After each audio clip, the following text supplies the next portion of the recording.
Mergo apa? Sliramu wis ngaku duwe agama Islam. Nek nggone agama Islam iku ana istilah tatanan, syariat, toreko, hakikat lan makrifat. Ngono lho. Syariate kepiye ya lakonono, torekoe ya wis tumindakno. Ngoten to? Ngono kudune. Hakikate makrifate lha ngono ben jangkep sampurna. Ngoten nggih? Nah, iki sing nomor 4, iman marang Rasul Allah. Terus sing nomor 5, iman marang hari akhir. Hari akhir iku apa toh? Kiamat karo akhir iki beda gak? Halo.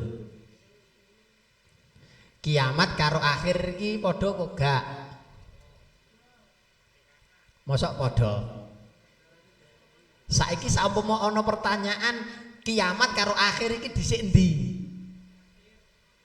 Lah akhir kan wis bar. Oh jeneng akhir karo dhewe kok.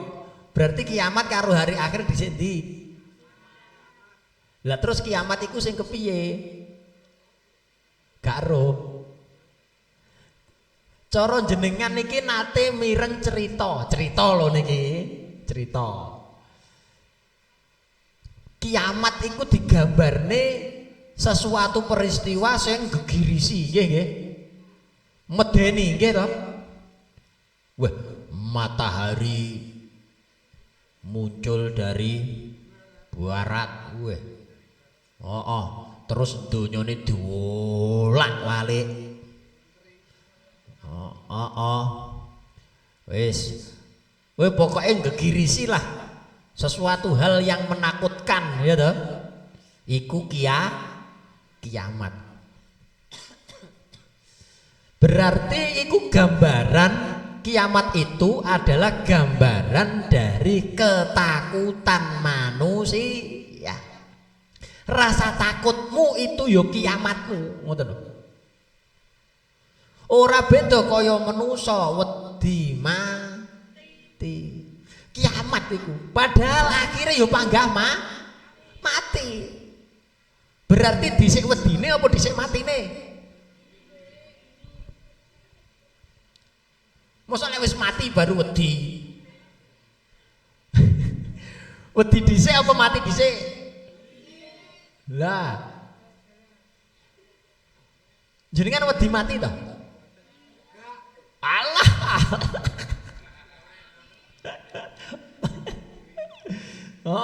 Pokoknya jawab kowe nak kok wani tok iki tenane ngono mak plentus ngono.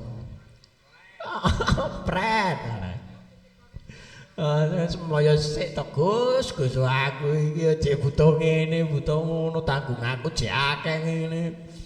Anakku jek cilik-cilik aku ya jek pengen ngomong anak putu. Lah ya ngono to? Eman-eman lek tak tinggal. Ya ora. Nah iya. Jenengan saumpama ndonga ngono pengen uripe dawa apa uripe cendhek ngono? Apa pengen uripe sesuk terakhir ngono? Ora ta? Lah iya, uripe penak apa gak? Penak apa gak? Lek uripe iku penak aja sak penake dhewe. Ngono lho. Ono lho bala. Wis ta penak-penak manuta. Nggih to? Nah, dadi awake dhewe iki yen manut apa sing dadi perintahe Allah, awake dhewe berusaha nglakoni perintah-perintahe Allah, awake dhewe berusaha ngedoi larangan-larangane Gusti Allah, awake dhewe akhire tatak kok. Nggih napa nggih? Meskipun tatake setengah meksa, tapi ya minimal awake dhewe iki ya panggah tatak nyapa. Nanging lek awake dhewe blas urung tau nglakoni perintahe, isih sering nglakoni maksiat-maksiat, jenengan tatak napa mboten? Mboten. Nggih to? Nah, niki lho bedane wong sing bener-bener iman lan nglakoni perintahe imane marang Allah karo wong sing durung nglakoni niku teng mriku bedane. luwih tatak awake dhewe ngadepi kahanan utawa ngadepi kasunyatan urip niki luwih tatak. Lha awake dhewe iki masih sering melakukan cara larangan-larangane iku jek sering dilanggar cara istilahe. Awake dhewe iki ora tau nglakoni perintahe pangeran. Loh iki cara wong ngadepi kahanan iki gampang mubat mabit to. Gampang mubat mabit uripe awake dhewe iki. Pikirane iki wis kemrungsung, ya atine gampang sumpek jibak ora ngoten ta? Beda lek wong duwe iman. Lek wong duwe iman akhire iso ndang balekne. Gusti Allah memang ngersake kaya ngene iki sing terbaik versine saiki iki ya wis iki. Ngoten. Ya iki sing kudune dadi pembelajaranku supaya uripku kedepane luwih apik timbang saiki. Ngoten to? Nah, ngono. Kudune ngono lho, Bos, kudune. Nah, iku iman marang hari akhir.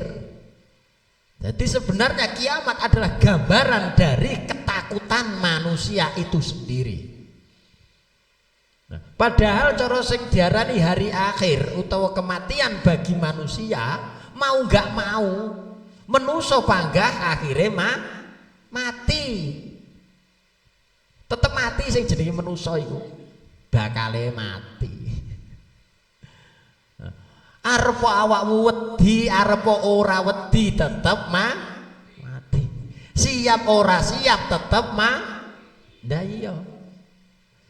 Mulane awake dhewe aja wedi. Lah syaraté supaya awake dhewe ora wedi, nomor 1 imane kudu digandoli. Awake dhewe nglakoni perintahe lan ngedohi larangane lan awake dhewe tetep belajar istiqomah dalam berbuat kebaikan. Ya wis ngono wae penak. Cocok moga. Nah, ngono. Apa? Masuk. Anggit kulek mantuk. Ngantuk. Heeh. Lah ya ngono ta ya. Nah, berarti kerek sing nomor 6, iman sing nomor 6, tapi nyanyi sik. Aku tak karo nyumet rokok. Rukuno kan. Japal gak? Japal. Mayor, mengapa mengkuncinya? Yen uripmu pengen selamat. Mengapa main apa meng? A, mayor toh? Ya. Yen uripmu pengen selamat, selamat ing donya, selamat ing akhirat. Mongko rukuna marang sak padha-padha, uga anglakoni perintahe agama.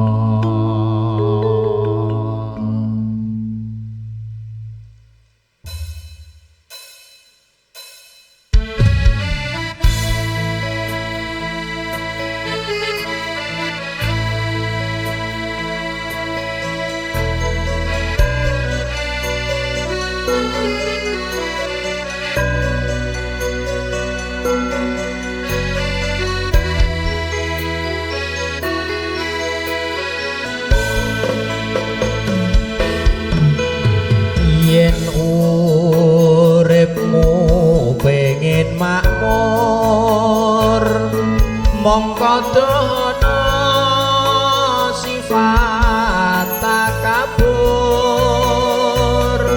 rukun lan ngerti marang sedulur,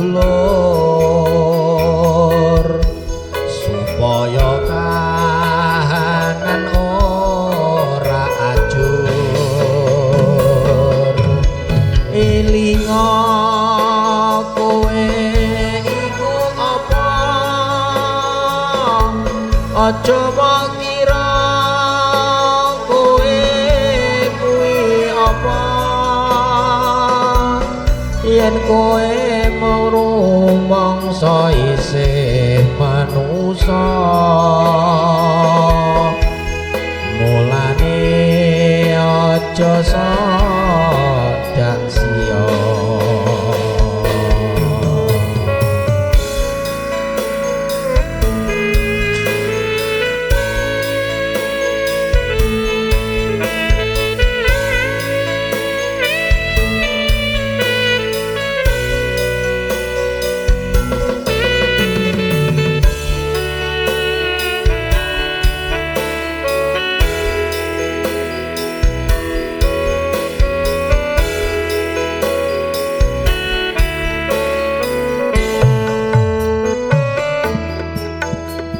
yen uripmu pengen makmur mongko dono sifat takabur rukun lan ngerti marang sedulur supaya kahanan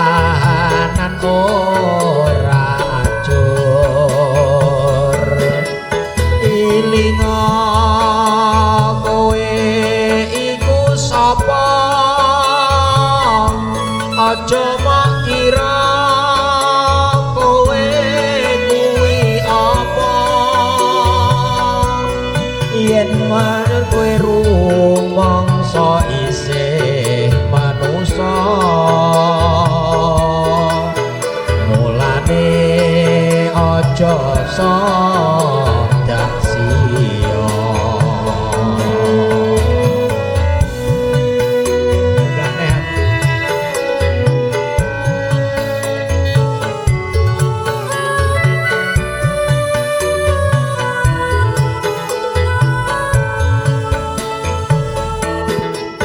waktu iki akeh wong ngaku pinter serawung tangga sampe ora kober rabi sombedake salah lan bener satemene iku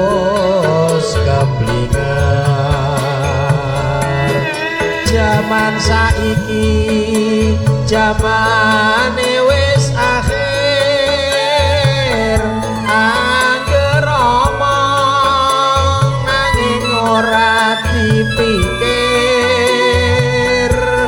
senengane ndak wong liya kafir jur jebule dheweke iku kafir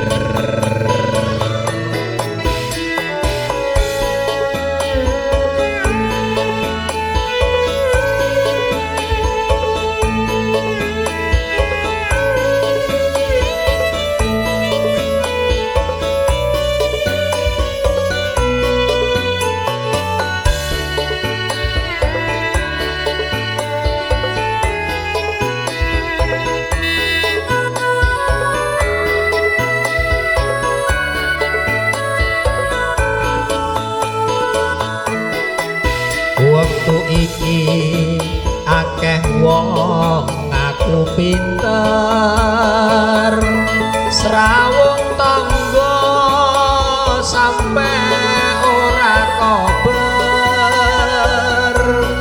rabi sombedake salah lan bener satemene iku wis keblinger zaman saiki zamane wis akhir angger omong nanging ora dipikir senengane ndak wong liya kafir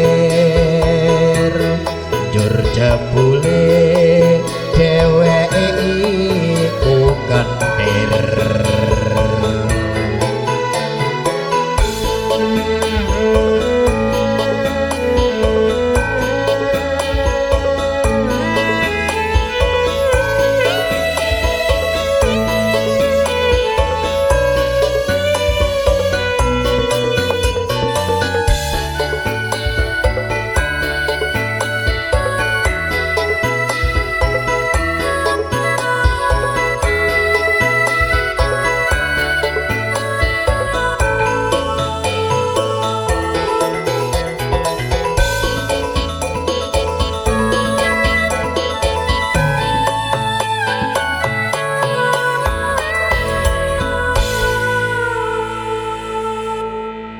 Sallu ala Nabi Muhammad.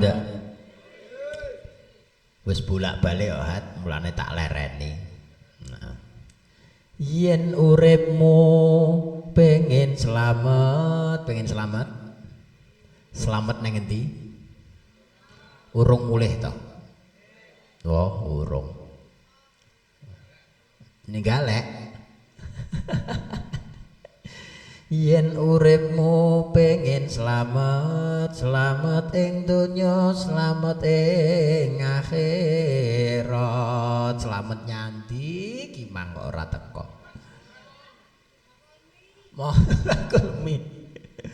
Mongko rukuna marang sak padha-padha.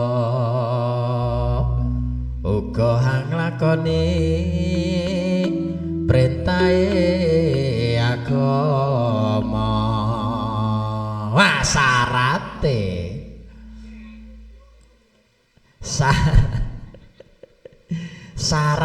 supaya selamat donya, selamat ing akhirat kudune rukuna marang sak padha-padha. Uga anglakoni perintahe agama. Merga apa? Sadurunge tembung iman iku ana tembung rukun dhisik. Yen sliramu durung rukun mongko imanmu durung ana. Syarate imane, syarate wong kuwi bener-bener diarani duwe iman iku kudu bisa njaga kerukunan. Kuwi lho, rukuna marang sak padha-padha ben dadi slamet. Slamet jarene bakul mie.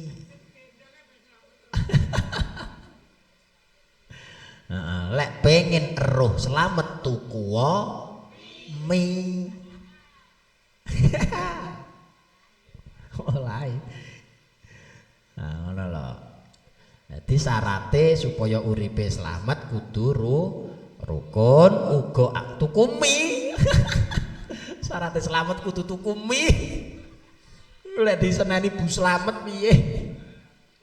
Oke bojone selamat mie. Mbak Yumi. Bojone Kang Slamet Yumi. Lah lek pan mie dituku prayo malah diseneni selamat.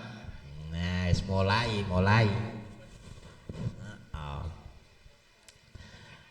Syarate kudu rukun marang sak padha-padha uga anglakoni perintahe agama. Yen uripmu pengen makmur, pengen makmur apa gak? Mongko dono sifat takabur. Takabur iku apa? Sombong. Yen awake dhewe uripe pengen makmur aja sok takabur, aja sombong. Sing diarani sombong iki kepiye to? Nah, sombong iku definisinya luas loh. Lelek saumpama tumrape manusa marang tumrap manusa liyane, mungkin awake dhewe iki kadang iki ya iso menilai lah, ya toh. Oh, kok kayak sombong men to, ya toh. Omongane gegeden sombong, gitu. awake dhewe pamer istilahnya riya iku ya arane sombong. Lah kan ngono kuwi to, takabur sombonge. Nanging ana istilah takabur nanging manusa iki gampang sok ora rumangsa yen wis takabur. Apa iku wujude? Halo. Manusa iki wis takabur nanging ora rumangsa wis takabur. Iku wujude kepiye? Roh sampean. Awake dhewe rumangsa bisa iki lho takabur. Ngoten. Awake dhewe rumangsa duwe cara sakmono berhasil iki mau ya krana iki ya usahaku krana aku iki nyambut gawe tekun. Iya memang syariate ngono, nanging kudune ya ndang dibalekne marang Allah. Kabeh iki ya krana pitulungane Allah, kabeh iki ya krana titipane Gusti Allah. Lha awake dhewe iki rumangsa duweni rumangsa iso gegeden rumangsa iku sing diarani takabur nanging ora rumangsa. Lah. Ngoten to? Lah kuwi lho. Dadi takabur iki ya ana istilah takabur zahir, ana takabur batin. Zahir ketok wong liya iso ngarani. Nanging lek takabur sing nang jerone atine awake dhewe sing contone rumangsa risa dhewe, rumangsa paling apik dhewe, rumangsa paling bener dhewe, rumangsa ngamale akeh dhewe saumpamane. Iku lek ya takabur to. Meskipun sampean kuwi ora ngomong nek nggone wong-wong tapi nek jero atimu kuwi kok duwe rumangsa kaya ngono kuwi, iku kena diarani takabur. Ngoten lho. Padahal wong sing senengane takabur ora bisa uripe makmur, ora bisa makmur uripe. Mulane aja sok duweni sifat takabur. Rukun lan ngerti marang sedulur supaya kahanan ora ajur. Rukun lan ngerti marang sedulur. Jadi awake dhewe kudu tetep menjaga kerukunan marang sak padha-padha titah utawa sedulure awake dhewe, kancane awake dhewe, tanggane awake dhewe uga ngerti lan ngerteni. Lah supaya kahanane ora ajur. Lele awake dhewe iki mau ora bisa rukun marang sak padha-padha, ora bisa dijak gentenan, ora bisa saling mengerti, ora bisa saling pengertian. Ya akhirnya padha karo awake dhewe iki membuka jurang kehancurane awake dhewe. Lah iya, lha kancane tanggane apa selametan diundang awake dhewe ora mergo ora rukun. Piye terusan? Nah, ngono lho. Malih ra sida makmur to?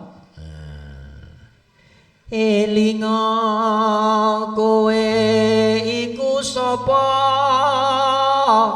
Sapa berarti manusa. Aja mok kira kowe kuwi apa? Lele apa berarti barang kuwi to. Nah, lelek sapa iku manusa, lelek apa kuwi barang. Ilinga yen kowe iku sapa? Manusa. Kawulane Gusti Allah, makhluk sing paling sempurna diantarane makhluk liyane, yaiku kang aran manusa. Bahkan manusa iku diparingi kuwasa, dititipi kuwasa saking Gusti Allah. Terus akhirnya manusa diarani khalifah fil ardi lah gitu. Nanging kadang iki pas nalikane manusa wis diparingi kuwasa, rumangsane duwe kuwasa dhewe. Padahal sing jenenge manusa sak kuwasa-kuwasane manusa iku isih dikuasani Gusti Allah. Nyatane apa? Apesmu kuwi lho ora ngerti awakmu. Ya toh? Ora roh apese dhewe iki kapan ora roh manusa iku. Iku berarti sak kuwasa-kuwasamu iku ya tetep ana kekurangane. Ngoten lho. Tetep dikuasai Gusti Allah iku awakmu. Nah, mulane krana sak kuwasa-kuwasamu iku isih dikuasai Gusti Allah, kudune awake dhewe iki luwih ngati-ngati. Gitu nggih? Luwih ngati-ngati, aja gegeden aja kegeden rumangsa. Elinga kowe iku sapa? Aja mok kira kowe iku apa. Yen kowe rumangsa isih manusa, mulane aja sodak sia glontang. Nah, nggih. Jadi yen awake dhewe iki ngaku utawa sadar yen awake dhewe iki dikersakne dadi manusa, kudune awake dhewe kudu bisa ngreksa awake dhewe. Carane ngreksa awake dhewe wujud manusa iki kepiye? Manusa iki duwene akal, duwene ati. Duwene akal kanggo mikir, duwene ati kanggo ngrasa lan ngrasakne, nggih to? Lah piye iki terusan? Awake dhewe lak ya kudu iso ngreksa kuwi. Lha lek awake dhewe ora bisa ngreksa, ora bisa nata, ora bisa nyampurnakake angen-angen lan rasane, ya lakune awake dhewe iki akhire ya ora iso bener, ora iso apik. Mergo apa? Lakune manusa iku gambaran saka isi ati lan pikirane manusane dhewe-dhewe. Saiki balik nang gone babakan iman marang apa? Sing nomor 6. Qadri khairihi wa syarrihi minallah. Qada qadar. Iman marang qada qadar. Lah saiki ditarik nang gone kalimah qadri.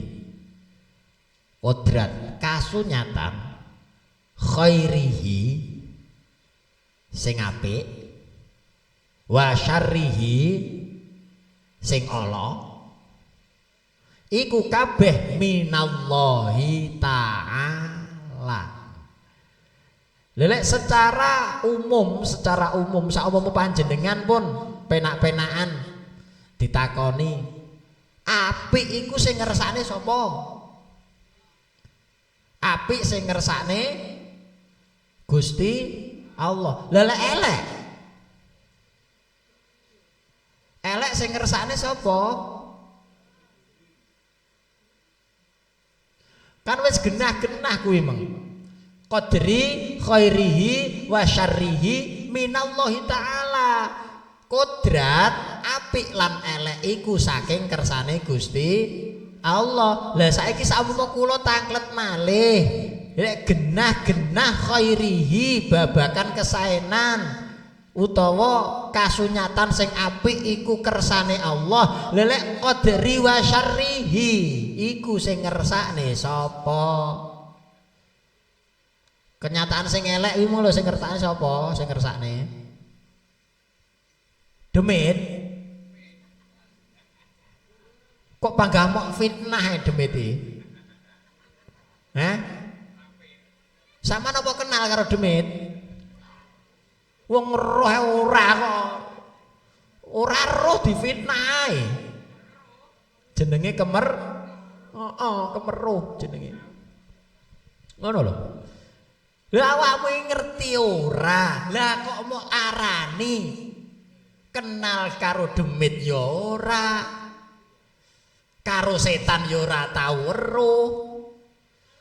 Lah iya, kok jarene elek iku krana demit. Aduh ya. Asline demite iki yo kuwi lho. Ya awakmu dhewe kuwi lho demite. Nah, saiki monggo dilurusne kersane genah nggih. Qadri khairihi wa syarrihi minallahi ta'ala iku sak temene ngunduh woing pakerti. Ngoten lho.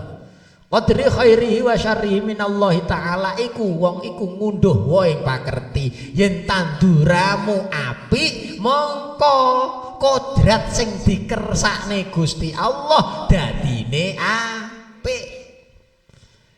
Yen sliramu kuwi mau nandur Allah, mongko bakale kodrat sing dikersakne Gusti Allah iku dadine Allah. Ngono lho. Mergo apa? Gusti Allah iku menyesuaikan prasangkane manusa. Ngoten lho. Gusti Allah iku ya bakal ngadili. Wah, Gusti Allah kan adil toh? Gusti Allah iku adil, mongko ya bakal ngadili. Yen tanduramu apik mongko ya bakal ngunduh apik. Adil Allah. Yen sliramu nandur elek ya ngunduhe ya elek, mergo adil. Dadi sing diadili lakune dhewe ya iku sing diarani qadri khairihi wa syarrihi minallahi ta'ala. Ngoten lho. Wis dong. Lah iya. Kula niku kan sering nyampekne, nggih to. Perjalanane uripe manusa iki adalah gambaran dari isi hati dan pikiranmu. Lah iku sak temene ya wujude qadri khairi wa syarrihi minallah. Lah lek pan pikiranmu elek, atimu bosok.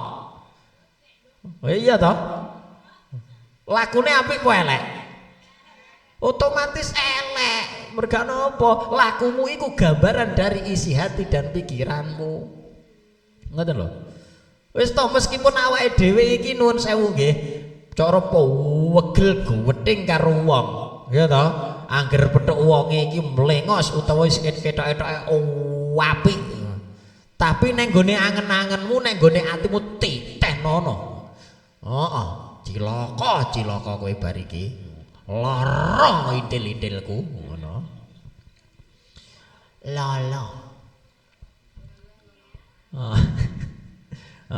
Meskipun ora mau ketokne, ora mau ucapne, ora mau tumindakne, nanging yen ati lan pikiranmu kuwi mengko Allah, suatu saat kenyataan sing Allah sesuai apa sing dadi angen-angen lan sakjroning ati rasamu iku bakal mok tampa lho. Kapokmu kapan? Ngono lho. Dadi sing darani qadri khairi wa syarrihi minallah iki ngono kuwi, ngono lho. Ora kok apik iki kersane Allah, elek kersane demit. Lah kok demit mok parani, mok fitnah. Suwi-suwi awakmu didemo karo demit. Oh, padahal demite awakmu dhewe. Mosok awakmu arep protes awakmu dhewe. Ya ta ya. Lah, oh kuwi iblis. Iblis ya sifatmu dhewe kuwi kok sing kaya iblis kok. Nah, mulane ngeilingo kowe kuwi sapa? Lah, manusa ta? Aja mok kira kowe iku apa. Lelepan sliramu iku sadar dadi manusa, kudune sing dilakoni ya kaya dene sipate manusa. Aja kaya demit, aja kaya iblis lah. Cocok? Nah, ini sing nomor 6 iman, rukun iman sing nomor 6 qadri khairihi wa syarrihi minallahi ta'ala iku sak temene ngunduh waing pakerti. Jenengan yakin, jenengan iman to yen awakmu iki nglakoni elek bakal ngunduh elek. Yen jenengan nglakoni apik ngamal sae bakal nandur, bakal ngunduh ngrasakne kesaenane jenengan. Yakin to jenengan? Lah iya, mulane terus dijawab wa may ya'mal mithqala dzarratin khairan yarah wa may ya'mal mithqala dzarratin syarran yarah. Ngono lho, kuwi kan janjine Gusti Allah niku. Nah, ngono. Cocok to? Nah. Berarti sing rukun iman nomor 6 pun panggih, sampun paham? Nah, krono kuwi wis dadi rukun iman sing nomor 6, kudune awake dhewe iki kudu tetep njaga lakune, njaga omongane, njaga ati lan pikirane. Ngoten. Ya samare kuwi mau lho, awake dhewe kuat ngempet pegel karo wong pegel penak apa gak to? Pegel penak, pegel pogak piye to? Wong pegel iki penak pogak ngono lho. Ora penak to? Lah iya, mulane aja sok gampang pegel. Nanging awakmu ya aja megelne wong. Lho repote iki awake dhewe iki berusaha ora gampang pegel, tapi mau wegelne.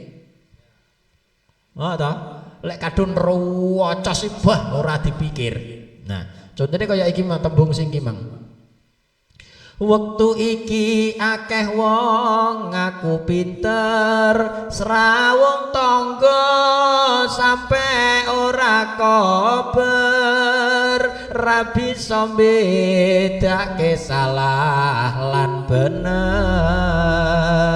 Sak temene iku wis keblinger.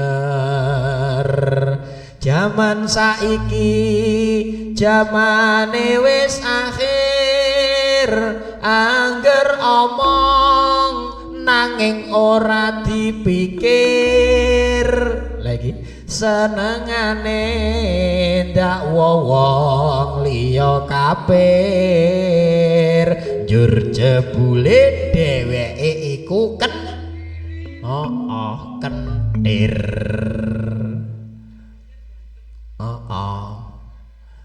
Ngono lho. Dadi awake dhewe iki kudu bisa tetep njaga omongane awake dhewe.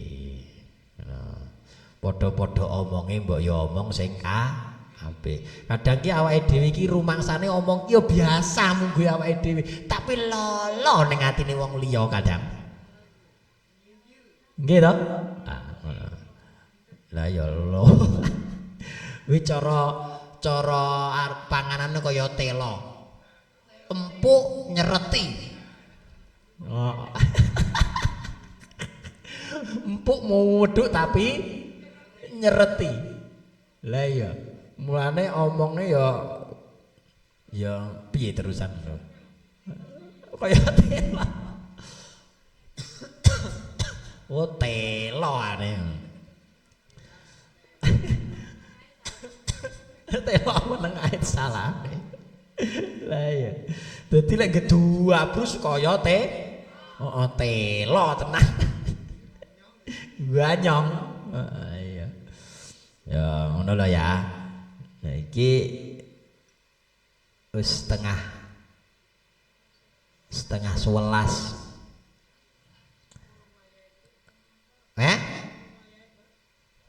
Lah iki istighosah gak iki?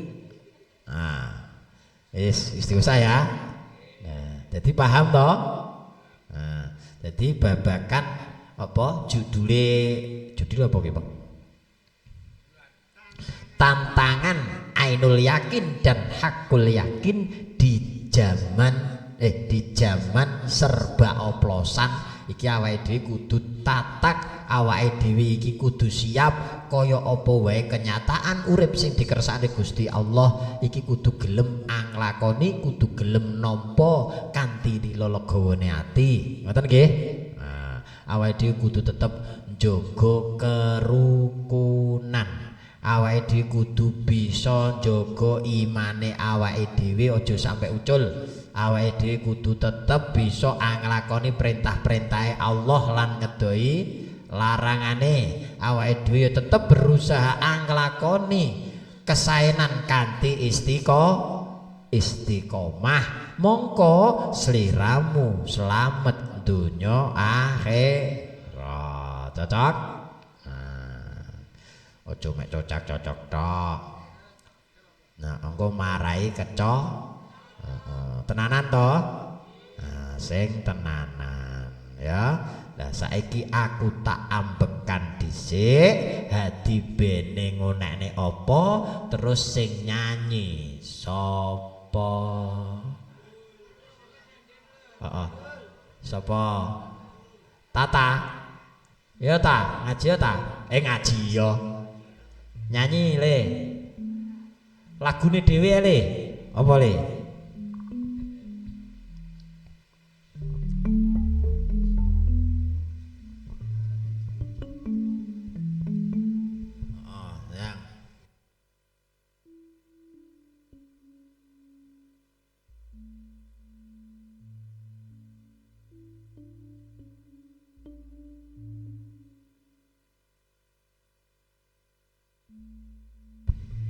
ngaji diri ya penak.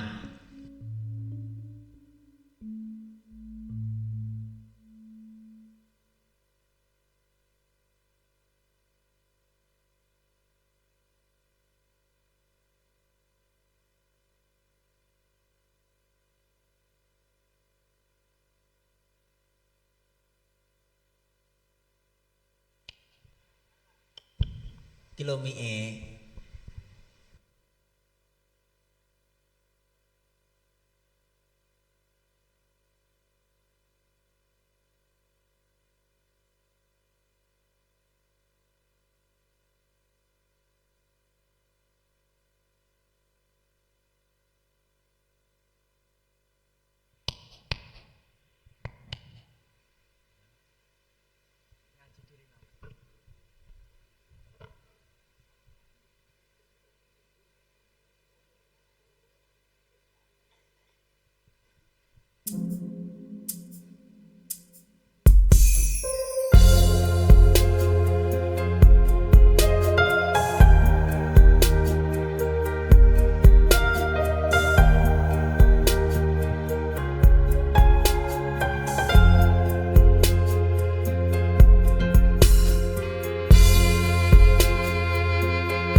Sifatullah cahya kang suci, wujudullah sejati ning diri, asmaullah rupa ilahi, afalullah penggawene Gusti, kodratullah karasaning Gusti, sami Allah kalian Gusti.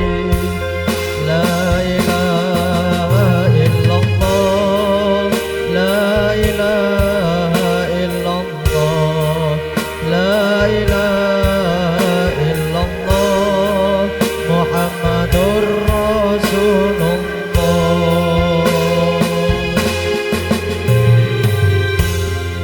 Subhanallah suci ning ati, alhamdulillah muji ning Gusti.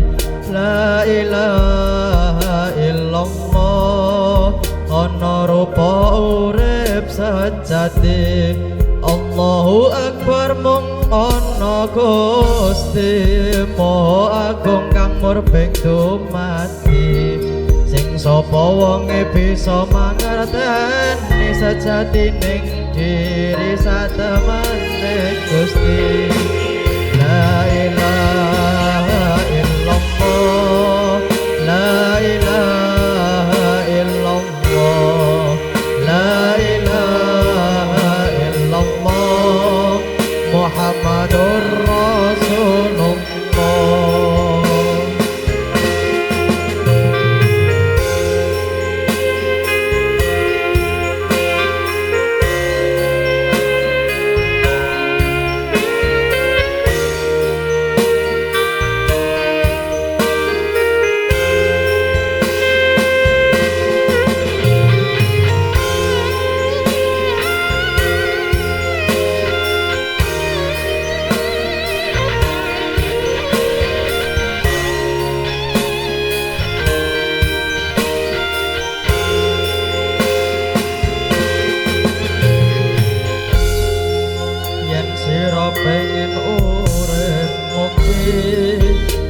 Sira kudu sesuci, noto ati akalan budi, jara cetha sangkan paraning dumati.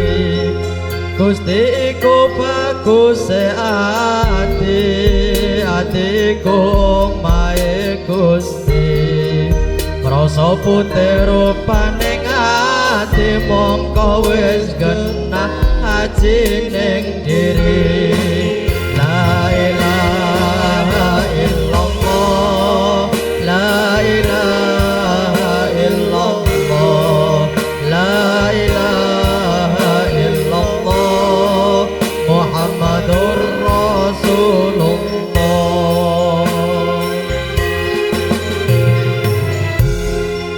sira kabeh kutune ngaji manunggaling kawula Gusti sowan Gusti aja nunggu mati iku buahe cipta pribadi sira kabeh sing ati-ati anggonmu laku yen diuripi manungsa urip bakal mati kudu bisa balik marang lillahi la ilaha illallah la ilaha illallah la ilaha illallah Muhammadur Rasulullah la ilaha illallah la ilaha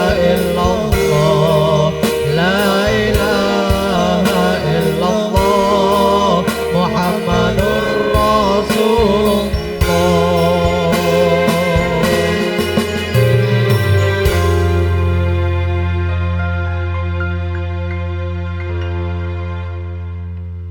stongkas rong tek rokokku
zaman pungkasan lho gunungnya baru meledos lho.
wis padha bingung akeh wiji wis wedi tukul kumine wis padha jogetan angin geni wis padha pola manungsane padha kepratan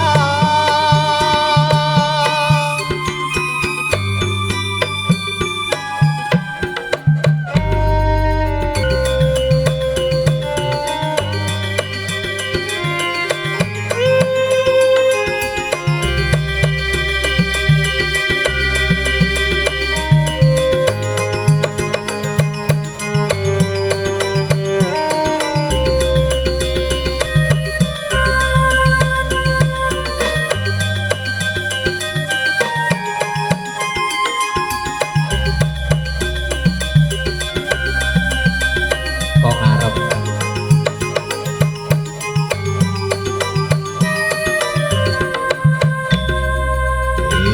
iki jaman